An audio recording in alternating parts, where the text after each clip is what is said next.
that often hold us in contrast to each other. We ask your blessings on these proceedings tonight and for this council and its leadership. Father, we are most mindful of those communities who are hit hardest by those issues that often are seen at the bottom of the priority list. We ask thee, O merciful God, to grant us favor and peace. Bless this great community. In your name we pray. Amen. You stand and join me with the pledge of allegiance.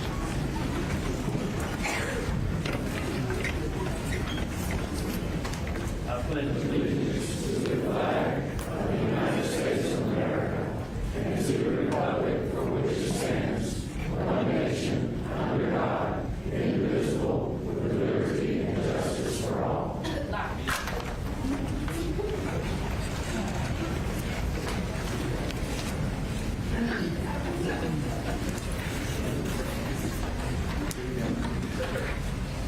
Welcome everyone here, and those that are watching on stream, we welcome you too, and we hope that you can go home and say you enjoyed it. We hope we can go home and say the same thing.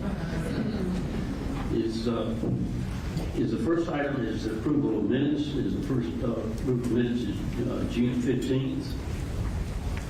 Move for approval. All right, any comments or questions on this? All in favor, say aye. Aye. Opposed? Okay, it's, the next group of minutes is June 29th amendments. Move for approval, Mr. Chairman. Any comments or questions? All in favor, say aye. Aye. At this time, I'm going to call on Mr. Kerb, and he has a proclamation to give. Thank you, Mr. Chairman. I'd like to invite Master Deputy, recently retired David Bendig and his family to join me at the podium, please.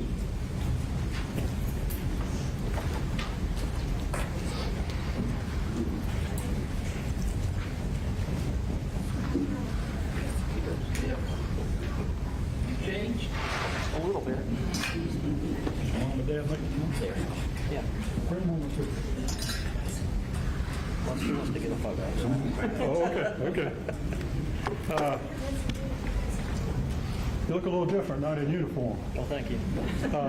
Little explanation to everybody. I don't know if you can hear me or not, but David recently retired after 32 years in law enforcement, and for the last few years he was sort of coordinated all our security and safety of our meetings here at the county. And we became friends and with everybody on the council and our staff especially.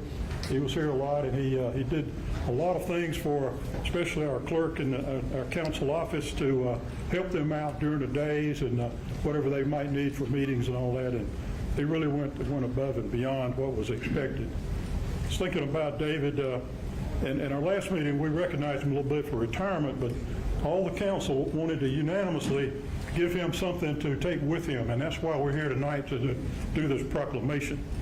You know, if you rely or if you count on politics to bring you contentment in your life, you're going to be disappointed a lot of the time.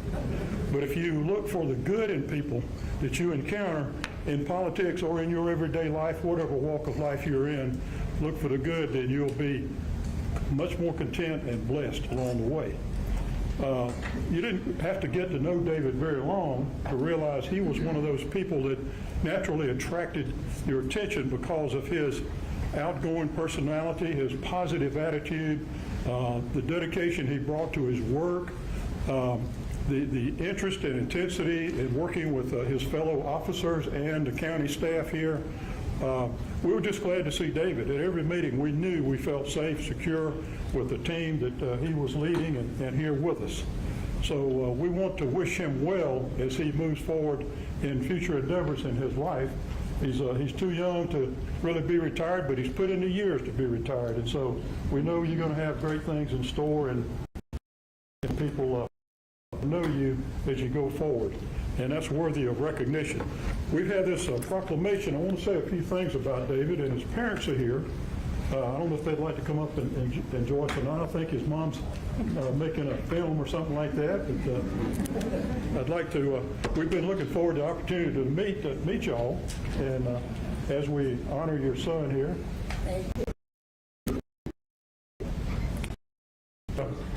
is the father of 3 children, Brady, Bryce, and Brian. Brent. All starts with a B. Yeah.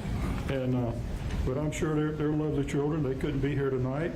And his dad is a veteran of the U.S. Air Force, and he was a chaplain in the Air Force, and also a school teacher, I understand. You were the school teacher. So he had a school teacher and an Air Force chaplain for parents.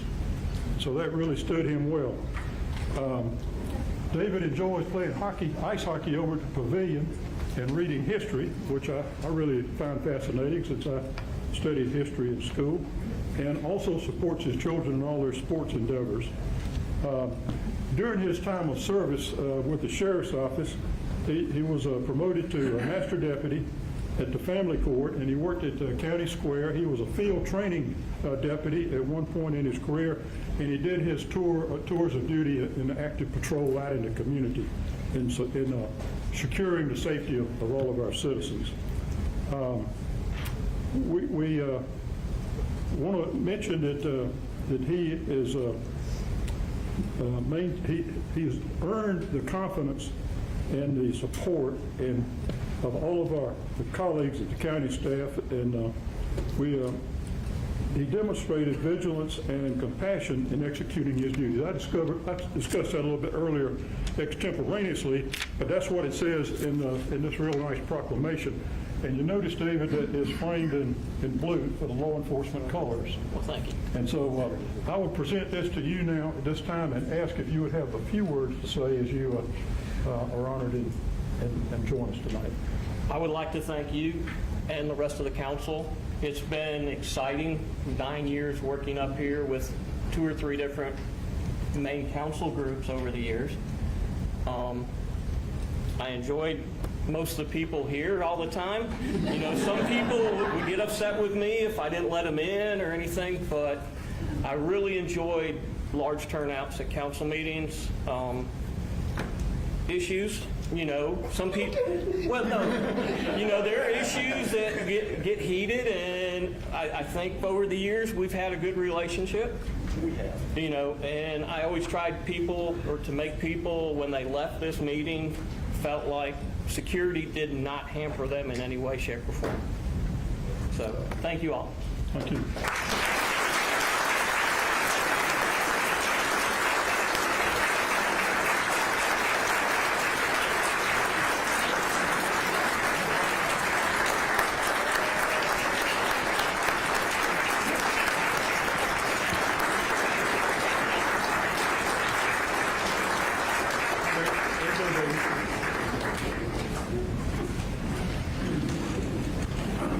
We wish you well. Come back and see us. Don't be a stranger. Oh, I'll be back. And keep up with us. Thank you. Thank you, sir. Thank you, man. Good to meet you. Now, by the way, the proclamation was signed by our chairman, Willis H. Meadows. Thank you, Mr. Meadows. Which I know you let him throw me up under the bus a little bit.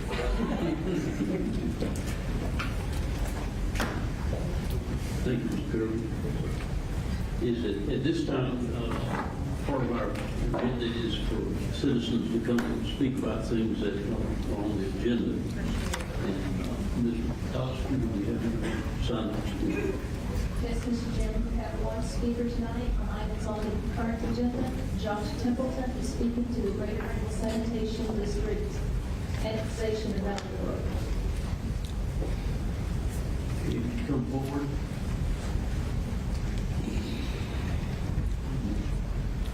Josh Singleton. Singleton.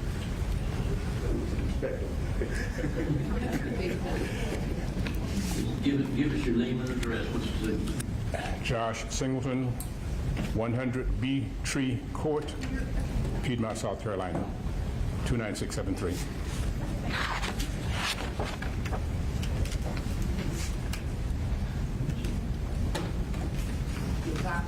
Good. Did you get that? Yes. Okay. Good evening, everyone. As I just said, I am Josh Singleton, and I'm a resident of the Valley Brook Pine Shadow subdivision. And I would like to thank the council for considering our petition to have the Valley Brook Pine Shadow subdivision annexed in to the Greater Greenville Sanitation District.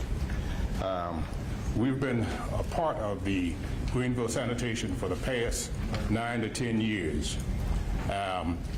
And each day or each week, Greater Greenville trucks pass through our area going to the landfill. But at this time, we need to keep Greenville Sanitation in our area. We have over 200 houses in our area, and the majority of our residents has signed this petition. As you can see, the petition we sent into Greater Greenville, that we have the support of all of them to be able to keep Greenville Sanitation in our area. And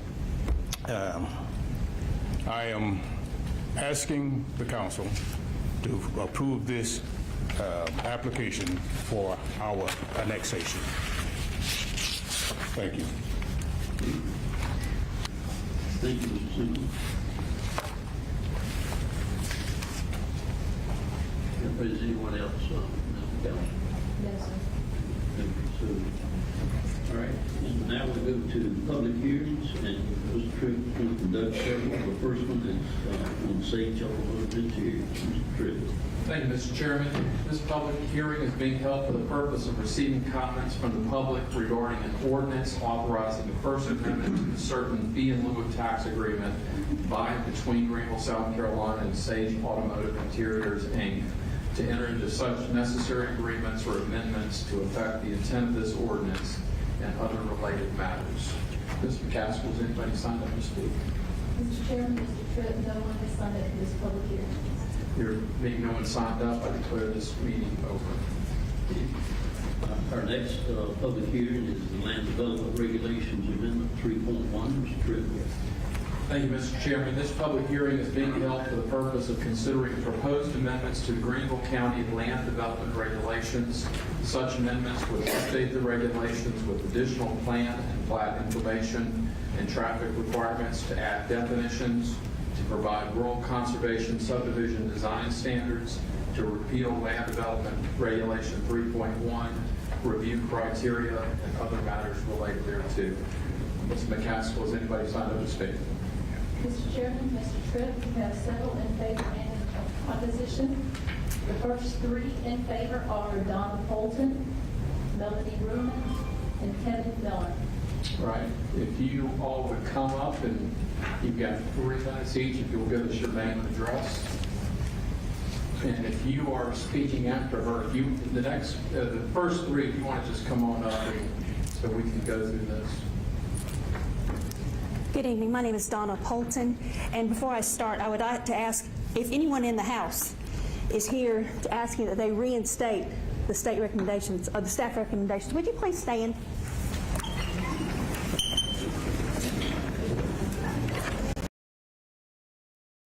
So much. We can't hear in the back. You have to speak in the mic. Okie dokie. All right, is that better? Can you hear me now? Gotcha. Good evening. My name is Donnapoulton, and I live on Aronica Road in the Oak Hill Airport, located in southern Greenville County. I'm here to join with others who have grave concerns regarding the replacement of Article 3.1 and what that will mean for us as citizens who live, work, and play in this county. I would like to add my voice to those who support a replacement of Article 3.1. I would first like to express my thanks to all of the members of this council who have consistently worked to make certain that Article 3.1 is not repealed until a suitable replacement is in place. I would like to ask that the ordinance that is before you would be amended to include the verbiage that was originally presented to you by the county staff. We cannot stop growth, and I do understand that people need a place to live. That is not what is at stake here. What we need is a comprehensive, controlled growth plan that will allow for growth while preserving the rural part of our county. Those of us who live in the northern and southern ends of the county purchased our land with the thought of rural living in mind. Amen. We purposely sought out areas where there weren't houses every 100 feet from each other, which could happen if this ordinance is passed. We made our homes in areas where we could watch an unobstructed sunrise, see wildlife in their natural habitat, and enjoy country living at its best. Please don't take that from us in the name of profit. Every week, it seems that we're told of another proposed subdivision somewhere in the county. While we see the banners that say homes can be purchased from the low $100,000 range, there is no mention of infrastructure improvements for existing roads, turning lanes, traffic patterns, and signage, cable, internet, utilities such as water and sewer. Before the developers turn the first shovel of dirt on any proposed site, those need to be in place and not an afterthought. Our county deserves this, as does each citizen who calls Greenville County their home. We don't need more subdivisions until we take care of the subdivisions that we already have. Another issue that causes me concern is the definition of green or open spaces. Green space or open space sounds really good. It gives you a vision of a park or some type of field, an open area, but that's not how it's defined in the proposal. It's my understanding that open space would allow for swimming pools, streets, clubhouses, and amenities to be included. That is not an open space in any definition. It is a developed area. Thank you, sir.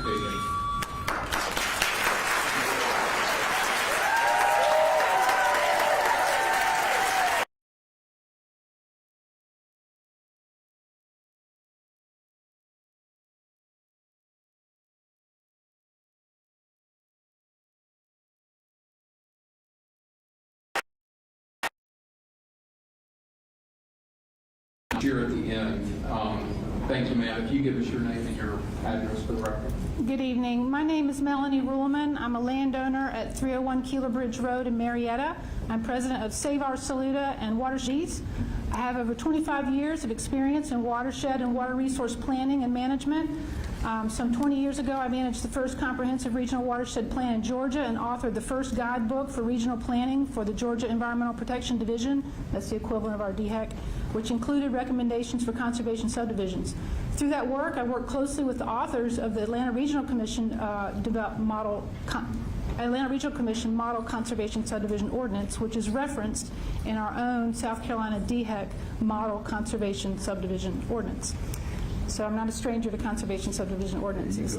I'm here this evening to urge you to please adopt a replacement ordinance for Article 3.1 and commend you for continuing to work on that, but not with the one that is before you tonight, which is unacceptable for many reasons and does not resemble a true conservation subdivision ordinance. Instead, we ask you to please adopt the conservation subdivision ordinance that staff gave to the ad hoc committee, including all of the staff's recommendations for open space and open space protection. The provisions for open space protection in staff's ordinance are consistent with the intent and objectives outlined in the ordinance. They're consistent with standard conservation subdivision design criteria.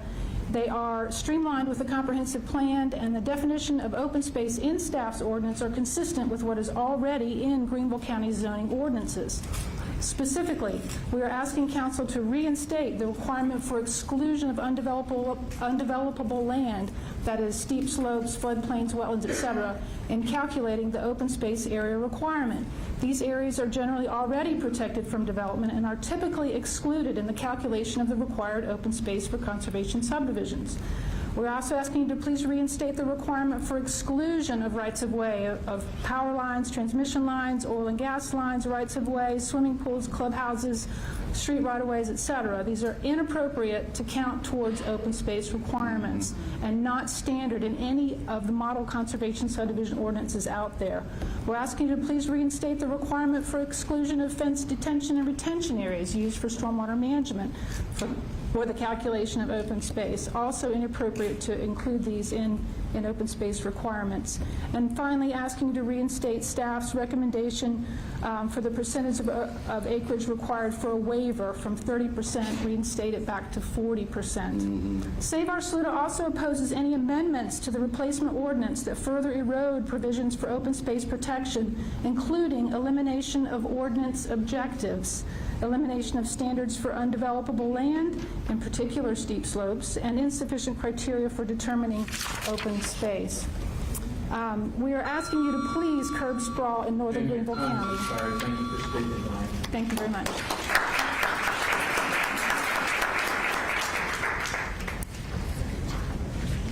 My name is Kevin Miller. I live at 606 Sealy Road, and I am here to speak in support of amending Article with the current proposal, but also with the staff recommendations. I must admit, when I first read Article 3.1, it hardly seemed necessary. It talks about making sure there's adequate infrastructure, compatibility with surrounding use, and compatibility with the environment of the site itself. It's common sense. It's essential to encouraging people to want to continue to live here, and for people to want to move here. It's something that other communities haven't done well. Builders in those communities have built things that aren't compatible with the neighbors, and oftentimes they build things that the future owner doesn't realize is not a good thing and causes problems for them as well. It causes them to move away, leaves the community with a lot of unfilled housing and problems, and there's no need for development. So those developers move too. Some of them are moving here, and they're not wanting to change their practices.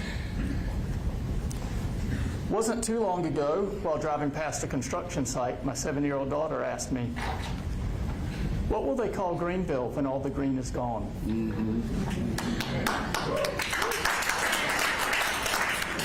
It's something representatives for residents, tourists, builders, and government officials got together and spent countless hours tirelessly working on a comprehensive plan for development for Greenville County.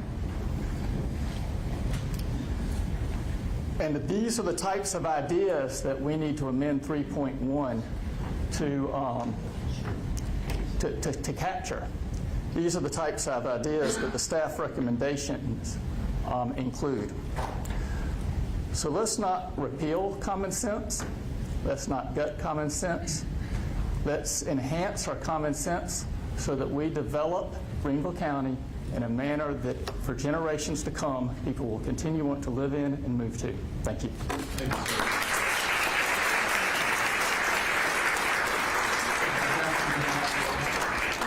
Yes, sir. The next three speakers are Ann Hayden, James Scott, and Christina Burgess. And James and Christina, will you come to the mic, please?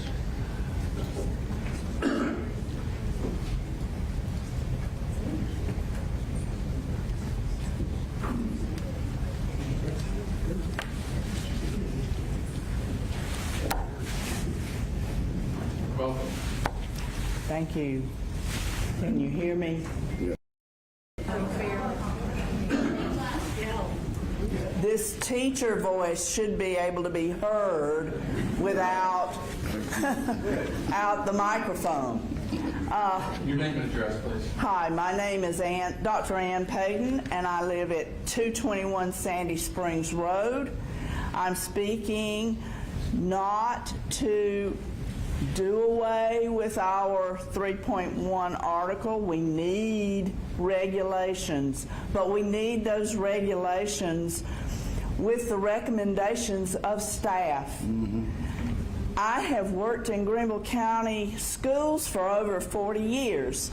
I have served as chair and vice chair of the Greenville County Historic Preservation Commission for 10 years.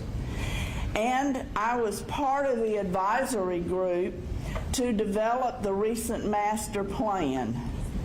I also serve as chair and vice chair, respectively, of the Piedmont and Fort Shoals Historical Societies. I have worked with county staff on many projects. They are professionals. They do their job well.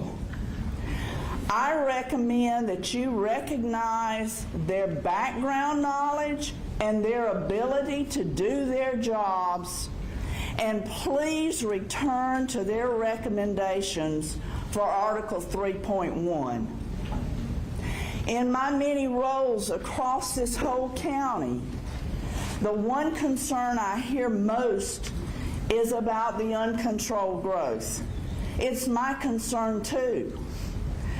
I have seen these detrimental effects on my own property and my own family's land. We have seen loads of trash and trash trucks dumping along our roads and destroying our roads. We have seen our teachers working in closets and our students walking in the rain to portables. Those are only a few of our many issues. A few years ago,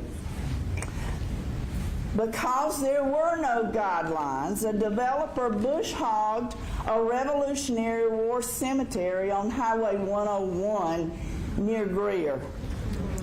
Your current draft would do nothing to keep that from happening again. Who cares, you might say. I do, and I hope you do. Thank you. Good job. Next speaker, please.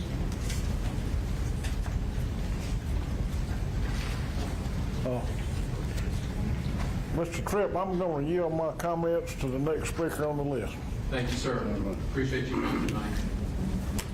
Who is the next speaker? Christina Burgess.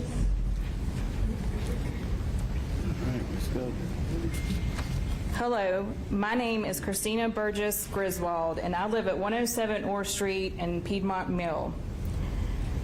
I applaud several of the recommendations made in the revisions of the LDR, such as ensuring the preservation of cemeteries and including a right-of-way to allow ease of access to families, genealogists, and historians. Unfortunately, there are several grave concerns that I need to address. The proposed amendment to Article 3.1 does not promote keeping the rural character of the unzoned areas in the county. Even worse, it will not improve our roads, and it will still allow for high-density subdivisions put in areas where farmland is the norm. Take a drive down Blakely Avenue or Road, where you will see rows of corn next to a large subdivision.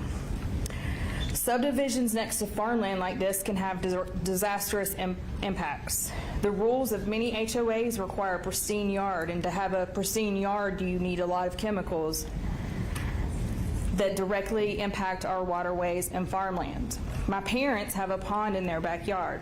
Now, with any kind of heavy rain, it'll turn various shades of brown or green. You'll find a dead fish floating at the top, and the duck won't get in the water, and when it does, he ruffles his feathers because he can't get it off. The creek that runs in the back of their yard used to be full of minnows and crayfish and the little Jesus bugs that walked on water. These little critters I used to catch as a child are no longer found for my children to catch. The subdivision section leaves little green space for wildlife habitat and will be densely placed houses behind a vegetative screen burn. Our wildlife is suffering. The barn owl population is on the decline in South Carolina. Just follow Paul's Wildlife Animal Rehabilitation in Lawrence and you will see for yourself. Overdeveloped areas lead to animals no longer having homes. The amendment might be what the Home Builders Association wants. It essentially lets them build high-density subdivisions anywhere in the county. Councilman Tripp, I really applaud you bringing that attention at the Committee of the Whole meeting last month. However, the HBA's political pool is only the tip of the iceberg. We are now witnessing suburban gentrification in Moonville, Piedmont, and surrounding areas. If you don't believe me, look at the comments made by the developers in the local newspapers, or even more recently, a developer stated at Planning Commission meaning that Piedmont was starving and riddled with old homes and mobile homes. I'm personally offended as my home was built in 1890. And I know several friends that have mobile homes and they're built just as better as the homes today. Your time is expired. Thank you.